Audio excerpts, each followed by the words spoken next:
Hey everybody, Thomas here, and today we're not going to talk about my Timberking 2000. What we're going to talk about today is my new Lucas dedicated slabber. Very, very excited to have found this sawmill. Now this is a dedicated slabber that will cut 76 inches wide, and I cannot wait to get to use this thing. I just picked this up Tuesday, so 3 days ago. It's got 13.7 hours on it. It's practically brand new. We got the Vanguard 23 horsepower. We got the giant titanium bar that'll cut 76 inches. It's a 2018 model, and I picked this up and could not be happier. So this right here will be a great addition to the Timberking 2000 sawmill that I already have. And what I'll use this one for is whenever I have something that is too large to throw on the other mill, I'll be able to slab it down or quarter it up, whatever that may be, throw it on the bandsaw mill. But also, if someone has a ginormous log, they want big slabs out of it, I now have that capability. So I'm going to talk about a few things in the comparison between these two mills. Again, a bandsaw mill is a pretty fast cutting mill comparatively to this Lucas mill, which is just like essentially a chainsaw mill. Giant bar there and everything. You're running a skip tooth, hyper skip tooth chain on there. The bandsaw mill is great for dimensional stuff, small, wide, up to 35 inches and stuff like that. But really, where this thing's going to shine is I'm going to take a log like that oak log that's way out there and everything, that's 28 inches in diameter. And if I don't want to have to cut that entire thing on the sawmill, save myself some time, I'll go ahead and cut that thing directly in half. And then I can throw it onto the sawmill in smaller pieces and actually be a little bit quicker while cutting, and I have to worry about, running my blade through a really wide cut and putting an extra stress on there if I don't have to. Behind that log, I actually have a red oak log, which I've been throwing around for a little bit. I've already put it on the mill here and squared it up into a 24 by 24 cant. Well, the customer wants it quarter sawn, so this will be a perfect opportunity to use this mill right here, and I'm hoping that'll be the first thing I cut. But we're going to quarter saw that thing, so we're going to take that 24 by 24 cant that I've already made up, cut it in half again, and then throw it up onto the sawmill here and go back and forth and do the actual quarter saw. And all I did is take the rounded edges off the side. Now, since I got home from work today, what I've been doing, it's an absolute mess because we've had rain and all sorts of stuff. Oh, about tripped there. I'm actually going to set my slabber mill up over here. This will give me an opportunity, once I get all this junk cleared out of here and everything, it'll give me an opportunity to put the saw head in there and then leave the framework out here. I did remove a tree that was right here. I just pulled that down and I removed a stump right here. You can see the stump back there, and then kind of leveled it off. This will give me a good location to actually do some slabbing, and I'll use the tractor to roll the logs into it, and then I'll take the slabs off, hopefully with the forks of the tractor, once I just lift everything up. But yeah, I think this will be a good location. It'll be close to the woodworking shop, and the goal is, again, all this utility type wood here will get cleared out of here, and I can start putting some of my slabs and stuff like that under cover right here, and it'll be a great location for it. And it's not too far from the actual sawmill itself, so again, easy, convenient, because I was trying to think, where am I going to put this mill? Am I going to put it in the back side of the property, front side of the property? I figured it'd be good right here, and I don't really have too much to worry about. And I do have this one tree right here, and unfortunately it is a pecan tree, but there's really no limbs hanging over it. I'm going to take off this one little limb right here, and then the big tree right here, which took a beating during Zeta. All the limbs, if they did decide to fall off, they would actually clear and not hit the framework, because that was my biggest concern. If something fell onto these aluminum tracks right here, that would not be cool. That would be not cool. So, and the way I have it set up, I can cut 20 foot long. I do have the extensions as well, but I don't think I'll be putting those on unless I actually have to, and that'd be if I really put the log, or put the I got the sawmill put up on someone else's property and cut a log there. The intention is not to cut the really long stuff. The intention is to cut the really wide stuff and save the longer stuff for the other sawmill.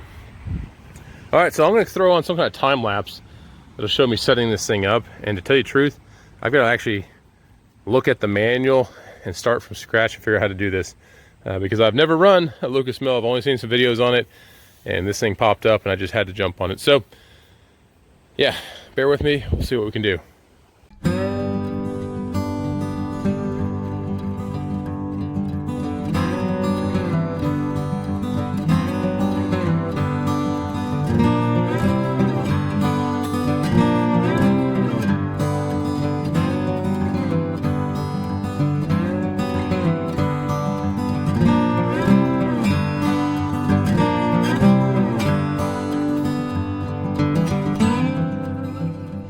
Alright, so battery is nearly dying, so this time lapse is really eat up, and I talked to the neighbor for a bit, so whatever. I've got everything kind of set up on here. There's a few things I gotta still fine tune and gotta get a little bit level and everything, but I'm about to get the saw head onto here and trying to beat some of the weather. I'm hoping to get one log cut today, but we shall see. So I'm gonna go ahead and throw on the head and we'll see what happens, see if everything lines up and whatnot. I gotta level out these tracks just a little bit and go from there. Okay, so the tracks and everything are set up, and I just used the chainsaw jig right here to sharpen the blade. Now this is the hyper skip tooth chain. As you can see, there's probably 8 inches or so between each grouping of teeth. So I went through, and I like this little sharpening jig. It has a 10-degree angle that's on there and everything. And I went through and actually just used my regular chainsaw sharpening little rig and everything, but just followed the 10 degrees on there. So this jig right here, as you can see, it spans it out, and actually the chain itself rides in the track and actually moves around decently smooth. I mean, just like you'd have in a chainsaw bar. So I'm actually happy this came with it because it made sharpening so much easier. We also did have to go through and undo the chainsaw knot, and I'll do a video on that later on how to actually do that. I'm sure everyone who's dealt with a chainsaw has been knotted up before and how difficult that can be. Two people do actually help whenever you're trying to do that rather than trying to do it with one person. But yeah, really stoked that this sharpening jig came with it, and all it does is it just clamps on with these little wing nuts right here onto the actual frame itself. So we've got that done. I want to go ahead and get the saw head from out there. I'll put this chain on there. Still have maybe an hour or so worth of light. Now we do have a little bit of mist out here. It's not too bad, but let's see if we can get one log on here and do 2 cuts. That's my goal, is to do 2 cuts with it today. We'll see how she does. Stay tuned. Okay, so now we have the saw head on, and I just gotta check level. In fact, Tommy, can you hand me this level that's over here? I have to go around. But it actually rolls nice and smooth. Grab that level, Tommy. Rolls nice and smooth back and forth. I'm going to be cutting on this side, so I think my exhaust, the wood chips will go that way, I think. I'm not exactly sure. So let's see what the level looks like. It actually ain't bad, although unfortunately I got the bubbles all in there. Ah, that's pretty good. And I just eyeballed that, so I'm pretty happy with that. Let me check level on the track.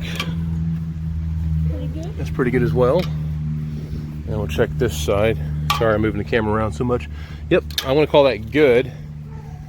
So now let's go ahead and get this chain on there, and we'll see what it does from there. All right, folks, I've got the chain on there. And I'm like, yeah, I'm ready. I cranked it up. I'm like, oh, crap. Should have looked at the orientation of the teeth. I got it going the wrong direction. The blade goes that way. These teeth would be going backwards. So I've got to take this sucker off again and try again. All right, round 2. So what threw me off is I had the mill on the wrong side, because I was like, yeah, I'm going to be pushing this way. Then I'm like, crap, my throttle's over there. I don't know what the heck happened. I'm just so excited about getting this thing going. I goobered up. So round 2, I'm gonna drop the chain and flip around and maybe get it right this next time. All right, folks, we've got the log in here now. I've got the mill really high and everything. Still learning a lot on this. Got the chain on there correctly, so we're going to crank that up.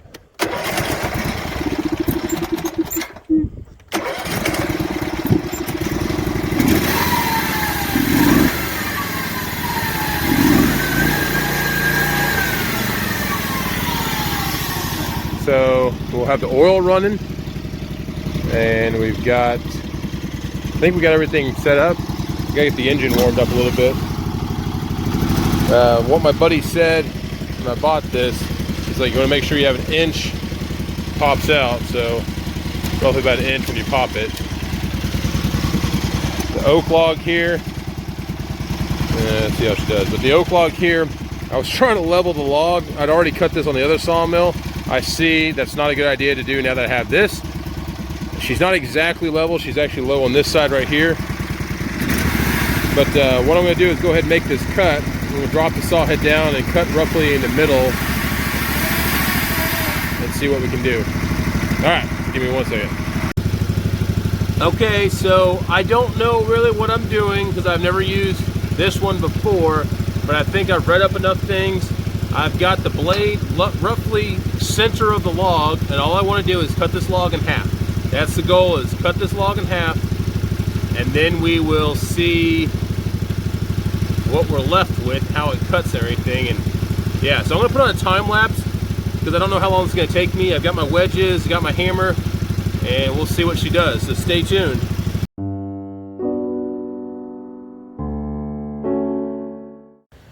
Well, that was actually pretty cool. First cut complete. Log was cut in half. It left a decent amount of sawdust. It cut really well. The only thing I had to do is the bar that's behind the chainsaw bar itself, that dipped down when I first went into the log, so I had to stop it, lift it up, make sure it's seated in there correctly, and then went forward. Other than that, I mean, it cut really well. I don't see any tracking that occurred. I only wedged it here towards the end because the log stayed open pretty much the whole way. And there at the very end, it kind of pinched me just a little bit, so I had to wedge it just a little bit more. But again, not bad for a first cut. I've split this giant oak in half. It didn't take but just a few minutes to make that cut, so I was pretty happy. Oil's still running, so I gotta turn that off. But I'm very happy. First cut complete out of some red oak for a customer of mine. He's gonna be very happy. This one again, I'm gonna be quarter sawing. So I'm gonna go ahead and take this off of here. I'll cut the last, maybe that piece right there, I'll cut it in half on the sawmill, and then I'll start doing my quarter saw where you lay it one way, you lay it the other. That's the other thing, that chain, ooh, I got absolutely filthy getting that chain on there. But excited, first cuts complete, very happy. This is gonna be an amazing, addition to the sawmill and the farm here. So stay tuned, y'all, there's a lot more coming. This is just a first cut sneak peek. I'll do a searching for sawmills on this video, but I just had to get this video out there real quick to show that I now have a Peterson slabber, or excuse me, Lucas slabber, dedicated slabber, and my buddy's got the Peterson, and I'm very stoked. Could not be happier. We'll see you around, thanks. All right, one last little bit of the video I got to, before I conclude this one. The cut, I mean, it is really good. It's not far off from what my sawmill does. I mean, it's like if you had one tooth out of set. But that is a 24-inch wide piece of red oak. Absolutely gorgeous, almost split right down the middle. This is the pith, and we're going to be quarter sawing this up. But this is absolutely gorgeous. This is what this mill is going to help me do a whole lot of. But the flecking in this is awesome, just beautiful red oak. I mean, look at all that flecking. It's beautiful. So I got the two halves here, and I'm very, very happy with the quality of cut. So stay tuned, please like, subscribe. We've got a whole lot coming, folks. And also, I'll show you that real quick. Over there in the distance, the 1220 trailer is back. All the welding and everything's complete over there. All we gotta do is swap the engine, put it back on there, and she'll be cutting too. Lots of happening, folks, lots of happening. We'll see you.